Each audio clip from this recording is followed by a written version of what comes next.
Tantor Audio, a division of Recorded Books, presents A Letter from Lancaster County by Kate Lloyd. Narrated by Romy Nordlinger and Wendy Tremont King. Prologue. Sylvia Donato's hand shook as she put her pen's tip to the stationery. She hesitated, but then prodded herself no matter how much her fingers ached. This was her last chance to repair much of what had gone wrong, before it was too late. Dearest Angela and Rose, please visit me. This invitation may sound crazy. After so many years, I wouldn't blame you if you couldn't care less about your aunt.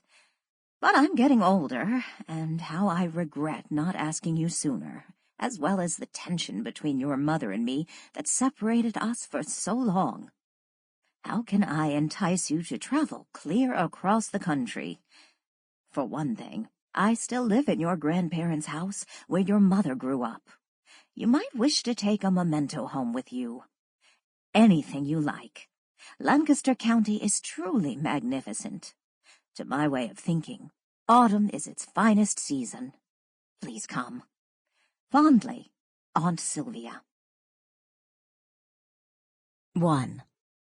Angela. My younger sister and I trailed our cousin Phyllis across the slate path toward Aunt Silvia's house. I inhaled Lancaster County's earthly farmland aromas and a trace of smoke wafting through a wooded area up from the valley below. Horses clip-clopping in the distance sounded like muted steeple bells from another century. A kaleidoscope of expectations swirled through my chest. I felt as if I were a little girl opening a present, discovering Santa had delivered exactly what I'd asked for.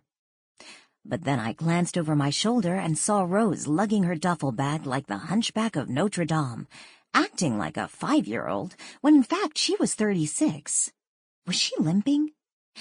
This morning she'd made a last-minute trip to a restroom near our gate and then sprinted onto the plane and lobbed her bag into an overhead bin just before the flight attendant closed the door.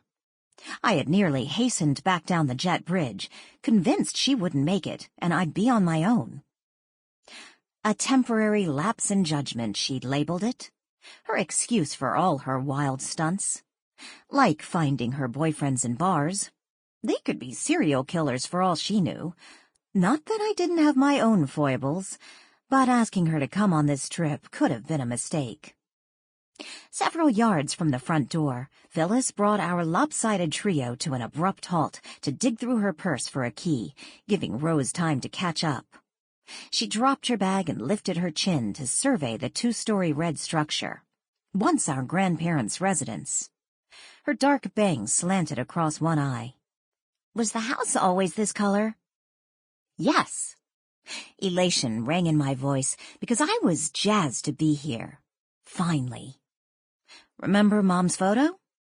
When she was still alive, our mother kept that photo in her desk drawer, out of Dad's sight. Rose squinted at the clapboard siding. It reminds me of a caboose. You'd never see a house that bright in Seattle. Heat surged up my neck. Rose, where are your manners? Her scowl told me I sounded like Mom, her former nemesis. She glanced at Phyllis. Sorry, Cuz. I didn't mean to be disrespectful. Rose and I hadn't set eyes on Phyllis for 20 years, and my sister was already calling her a pet name. Phyllis spoke in run-on sentences. Not a problem. If I had my way, Ma would sell this dinosaur and move into assisted living. Sorry she's not here. I told Ma what time I was picking you up at the airport. Her mousy brown hair hung limply around her small face, and her pinched features hinted of frustration as she mounted the one step. When Phyllis jiggled the key into the lock, an ocean of throaty barking erupted. She tugged the door open, and a black mongrel the size of a St. Bernard barged out. Rose, usually brave, reckless was a better description, dropped her bag and tucked her hands under her chin. Does it bite? Only an occasional FedEx driver. Pay no attention to Rex. He's all show, although the postal carrier refuses to set foot on the property. If Ma's mail won't fit in the box down by the road, it doesn't get delivered. She kneed the massive dog out of her way and entered the house. With hackles raised, Rex sniffed my pant leg. I hoped he really was a pussycat behind his bravado. I took a chance and extended a palm to the dog's graying muzzle. He gave my fingers a cursory sniff before trotting into the house, clearing an avenue for me to follow Phyllis. For the first time in 2 decades, I crossed the threshold of the family home. Aunt Silvia, Mom's younger sister, had kept our grandparents' well-worn furniture exactly as it was. The same oval, braided rug spread across the hardwood floor to the rock fireplace. The low-beamed ceiling hung above paned windows framed by walnut-stained timber, and the couch dissected the room, creating a dining area on the other side. I sniffed the air. Something smells good. Baking squash? Good Lord, Ma left the oven on. Phyllis loped past the dining table and into the kitchen, with Rex scrambling after her, barking. Hush! She yelled at the dog, and he fell silent. Through the doorway, I saw Phyllis yank open the oven, peer at something inside, and then slam the oven door before turning a knob. She raised her hands above her head and shook them, as if imploring the Almighty. Then her arms flopped to her sides, and she returned to the living area. Sorry about that. I swear Ma's going to burn this house down. She expelled a lengthy breath. Well, guess we should get you two settled. I know where I want to sleep. I guided my wheeled suitcase through the living area and down the hall to the back bedroom, as if drawn by a magnet. There was the canopy bed Mom used as a girl, and where Rose and I slept on our few childhood visits with Mom. My mind hadn't exaggerated how high the 4-poster stood. I needed to stretch on tiptoes to sit on the patchwork quilt, and when I did, the mattress squished down comfortably like a feather pillow. Rose poked her head in. Where should I go? I knew from experience when Rose was miserable, the whole world suffered. I said, You can have this room if you want it. But I sent her mental images of luxuriating in another bedroom. I didn't want to give up my Shangri-La. Nope, you get first dibs. Coming to Pennsylvania is your gig. Hoping to release the tension building in my temples, I yanked my shoulder-length hair out of the scrunchie. Don't say that, Rosie. We're in this boat together. She didn't reply, as if our dinghy had already sunk. Phyllis appeared at Rose's elbow. Ma uses the bedroom across the hall for sewing and ironing, but there's another one right above this. I remember, the itty-bitty one. Rose's face turned glum, but she never looked bad. Her black brows and Venus de Milo mouth gave her the appearance of a young, brown-eyed Elizabeth Taylor. My opposite in every way. While she and Phyllis climbed the wooden staircase, I kicked off my loafers, dangled my feet over the side of the bed, and admired the wallpaper. Lilac blossoms floating against creamy beige. Mom might have picked out as a girl. At my feet spread the hooked rug, a floral motif where she must have played with dolls. If she liked dolls. I knew little about her childhood. She rarely spoke about it. I had countless questions. One reason I'd come to see Aunt Silvia, although my husband, Frederick, a master at cross-examining witnesses, had warned me I might not like what I found. Before hiring a private detective to shadow a client's spouse, he often cautioned them, If you can't live with the worst-case scenario, sometimes it's better to let sleeping dogs lie. Overhead, floorboards creaked and complained. Hearing Rose's muffled voice sent a thought of sadness through my chest. My only sibling had disliked me since we were teenagers. Boom. One day my sweet, giggly little sister metamorphosed into an ogre. An onset of raging hormones? Or had she been snubbed at school by the queen bee? And I didn't think she had a boyfriend to break her heart until at least college. In any case, I would have done anything to repair our tug-of-war relationship, including making this trip together. Minutes later, Rose plodded into the room and landed on the rocking chair by the lace-curtained window. She was wearing skinny jeans, riding low on her hips, and she'd changed from her turtleneck into a V-neck sweater, a provocative look I thought was inappropriate here in the land of the Amish. "My bedroom's cozy," she said, which I assumed meant cramped. "You'd better sleep here, Rosie." I slid off the bed and gave it a pat. "I insist. I was acting selfishly. You deserve to enjoy yourself, too." "Nah, that's okay. I'll get used to it. The bed upstairs is too small for you."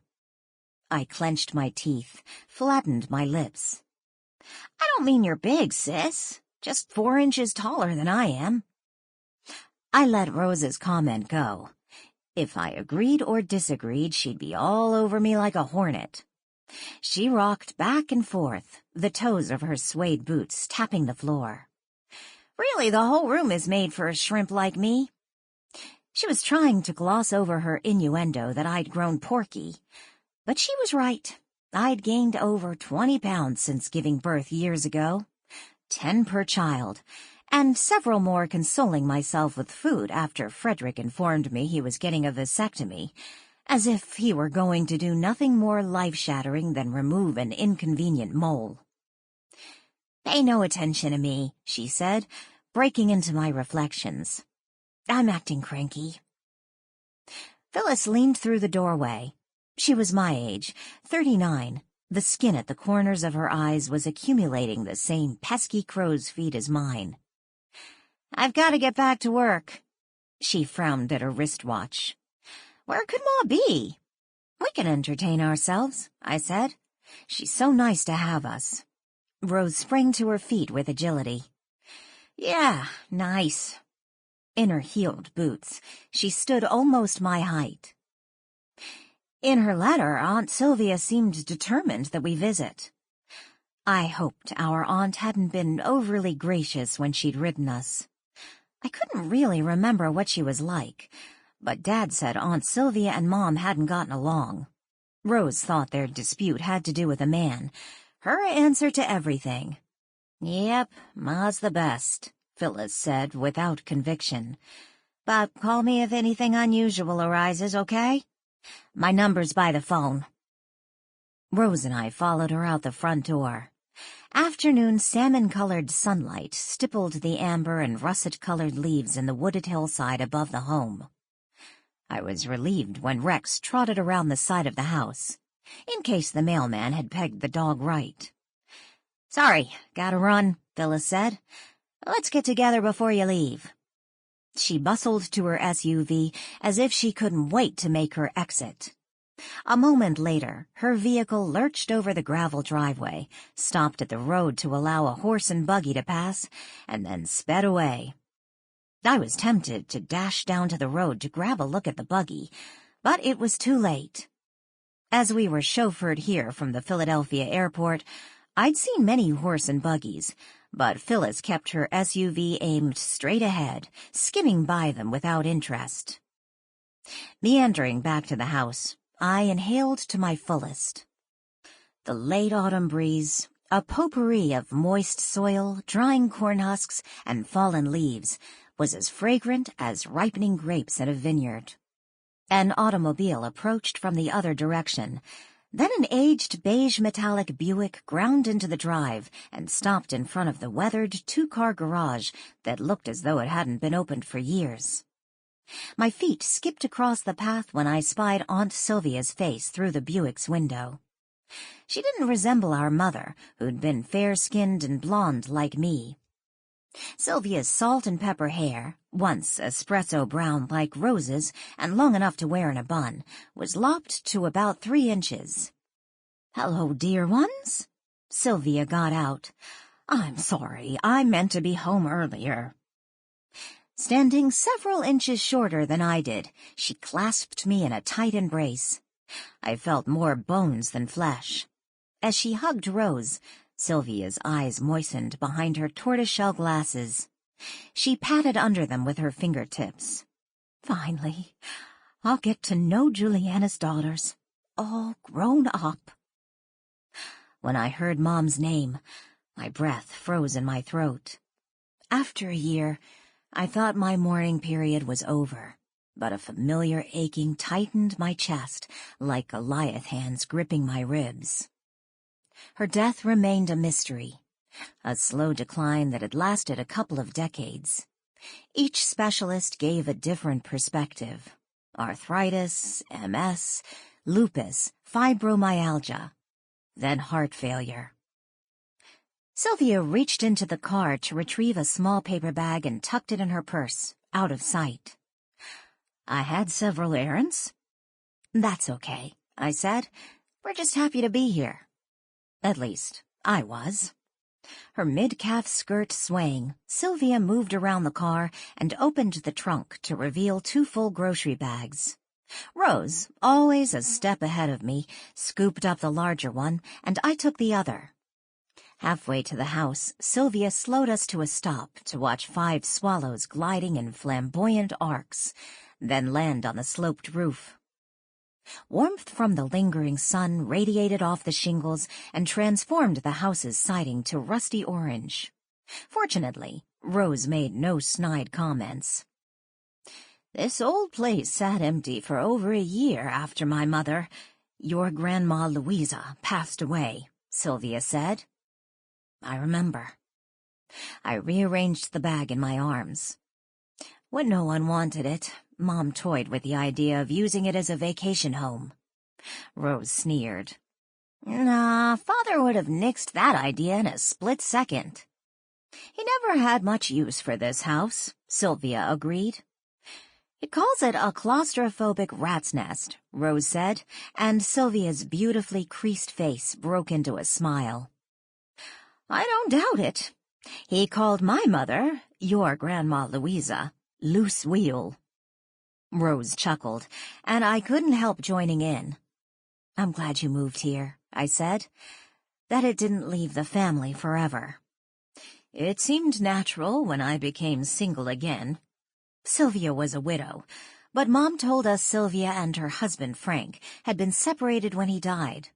Apparently, he was a womanizer who'd propositioned Mom at his own wedding. Rex bounded out of the woods, panting and flagging his tail. Where have you been? Sylvia asked him. In the neighbor's chicken coop again? As though they'd had this one-sided conversation before. Then she led us around the side of the house and opened the glass-paned kitchen door. Rose and I placed the bags on a yellow formica table in the center of the room. With the dog milling at her feet, Sylvia pulled out cheeses and meats wrapped in white paper and a loaf of hard-crusted bread. She tugged an apron over her head and cinched the strings around her slender waist. I could tell she'd been digging in the garden, doing chores that had chipped her blunt nails and left a slight discoloration on her fingertips. Unlike our mother, who'd insisted on weekly manicures, and a housekeeper who kept the family home looking like a page from House Beautiful. Not that I blamed Mom. She always seemed fatigued, on the verge of a yawn. How was your flight, girls? It took forever, Rose said. I felt pent-up ire lifting my shoulders. It wasn't so bad. My frequent flyer miles upgraded us to first class. I bet it was the only time Rose had sat in the first cabin. We got a nice chance to chat in the red carpet room in Chicago. If you say so. Had I talked too much during the layover and flight? I chattered on like a parrot sometimes, especially when nervous, which Rose made me because she analyzed every word, storing them away for future ammunition. Hey, Aunt Silvia, Rose said. Want me to set the table? Yes, please. Sylvia pointed to a wall cabinet crammed with mismatched china. Use whatever plates you like. The cutlery's in that drawer, and the napkins are in the sideboard in the dining area. Using methodical movements, Silvia heated oil and butter in the skillet before unwrapping boneless chicken breasts and dredging them through salted flour. As she spoke of her parents, what accomplished chefs they'd been thanks to their Italian roots, I let my vision drift around the room and was transported back to my childhood visits, times of contentment. The same brass light fixture that shined on Grandma Louisa Moretti's shoulders as her plump belly pressed against the sink cast a golden glow. Copper and stainless steel pans and a collection of ladles hung from the rack above the chipped white enamel stove. The air was thick and touchable. The aroma of sweet garlic and basil filled my nostrils. On a wall, a framed embroidery proclaimed, "Dopo il brutto viene il bello." Years ago, Mom told me it had something to do with the weather turning beautiful after a storm in Italian. 30 minutes later, Silvia poured boiling pasta into a strainer. A cloud of steam burst up, floating to the window panes. "This kitchen smells divine," I said, my mouth watering. She drizzled olive oil and balsamic vinegar over lettuce leaves, basil, and diced tomatoes, and then handed the wooden bowl to me. "Go, have a seat, girls," she said, handing me the salad. "I'm almost finished." I set the bowl on the oval table in the dining area and then straightened the flatware Rose had placed on either side of 3 blue and white plates. The knives faced out. I flipped them over, and the water glasses stood on the wrong side. I repositioned them. Had she forgotten everything Mom taught us? Rose noticed me. Her eyes bulged. "Are we getting compulsively neat in our old age?" Any chance to remind me I was older than she was and that I fussed too much. I eased down onto the chair facing the living area. To keep my hands busy, I rotated my wedding band in the white groove on my finger. How startling. I hadn't thought about Tiffany, my 14-year-old daughter, or my 11-year-old son, Daniel, for hours. They usually flashed like neon lights in the electrical current streaming through my brain.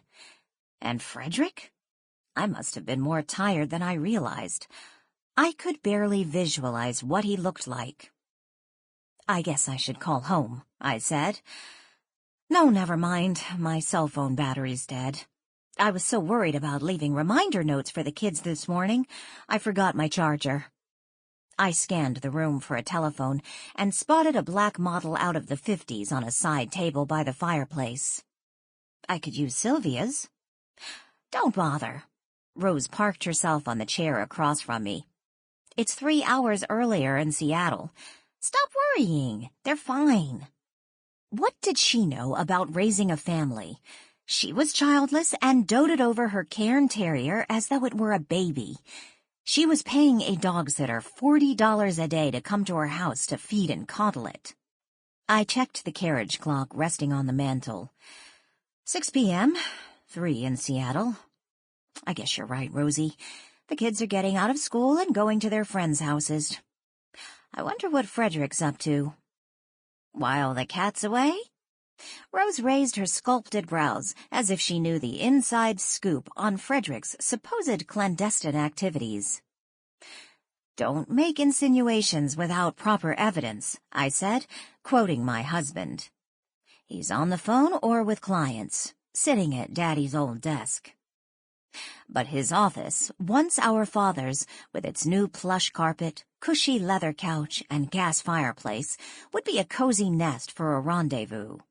Only last week, when entering Frederick's office unannounced, I'd found his new paralegal Stephanie, a voluptuous 20-something, reading his computer screen over his shoulder. But when she noticed me, she straightened her spine. Spouting legal jargon, she'd fled the room. "You wouldn't want to mess with Freddie Strick," Rose told Silvia as our aunt carried a platter of browned and succulent chicken to the table. "He's a pit bull in the courtroom. Famous for winning humongous divorce settlements." Rose bopped into the kitchen for the bowl of squash and then sat down again. "Frederick," I said. "He hates to be called Freddie, and you make him sound awful."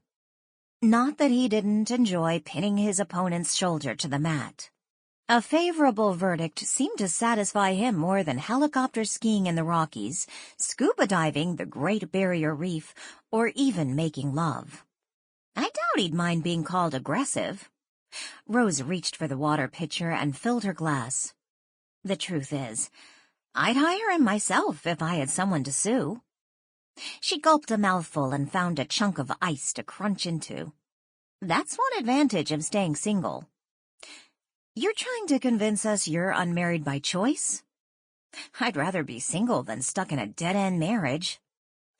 My hands clenched. Every molecule within me wanted to unleash my tongue and hurl caustic words, but I figured Rose probably wished to be married as much as any woman her age. I should show her compassion. Thank goodness Silvia paid no heed to our banter. She served the meal, passing Rose and me plates mounded with chicken, noodles, and squash. Rex wandered into the room, plopped down at Silvia's feet, and bellowed out a moan. My mouth salivated. That's way too much. I unfolded my napkin, flattened it on my lap atop my black Chico's knit travel slacks. I'm sort of on a diet. Which one this time? Rose asked. Low carbs. I slathered butter over my squash. I'll start again tomorrow. She snickered. I've heard that one before. So, we're not all size 6 petite like you. Girls, shall we thank the Lord before we eat? Silvia bowed her head. Oops, sorry. I glanced over to Rose, who wore the expression of a woman sentenced to life imprisonment. Figuring she'd be watching me, I clamped my eyes shut. It wouldn't hurt Rose to pray. Not that I attended church other than Easter and Christmas, and mostly because I liked the music. When you hum along with Handel's Messiah, you feel inspired. But Sundays I was busy orchestrating breakfast, reading the paper, and carpooling Daniel to soccer practice. And it was Frederick's only time to unwind when not away on business or on the golf course. Dear Heavenly Father, thank you for this meal, for Rose and Angela's safe trip, and for our lives. Silvia's voice cracked with emotion. Then she finished with, Each day is precious. Amen. Amen, Rose mumbled. She sliced off a morsel of chicken, plunked it between her lips, and swallowed. Aunt Silvia, this is scrumptious. I sampled the chicken. Yes, it tastes like a dish Mom made. Silvia said, Thank you. But her features lay passively, and she stared straight ahead at nothing in particular. Maybe out the window at the darkening sky? Rose shot me a quirky glance, and I shrugged back. I swallowed a mouthful of pasta. Everything okay? I touched Silvia's speckled hand, startling her. You're not eating. The corners of her mouth lifted, but her eyes remained flat. She jabbed at a lettuce leaf and then set her fork aside. Suddenly, I'm all tuckered out. Would you mind if I napped for a little while? Oh, of course not. I'm worn out from the trip myself. Tired of Rose was more like it. Silvia used her hands to push herself to a standing position. Her napkin floated to the floor next to Rex, who sniffed it. Don't you two girls do a thing. I'll clean the kitchen in the morning. Silvia padded out of the room on bare feet. She'd slipped off her shoes and left them under the table. Weird, Rose muttered. For the first time in months, I agreed with her. 2. Rose. Crows, cawing outside my bedroom window, sounding like arguing old men, woke me. Trussed like a mummy, my legs were tangled in sheets, and my nightgown was twisted around my waist. Good grief, this lumpy mattress should have been replaced 50 years ago. I hadn't slept worth a hoot. All last night, the crickets outside had resounded like trumpets blaring. Not to mention the clippity-clopping of horses' hooves down on the road. I'd closed the window, which amplified the clicking of the wind-up clock on the dresser. And around midnight, I heard an animal scratching on the roof, attempting to dig through the shingles. Sample complete. Ready to continue?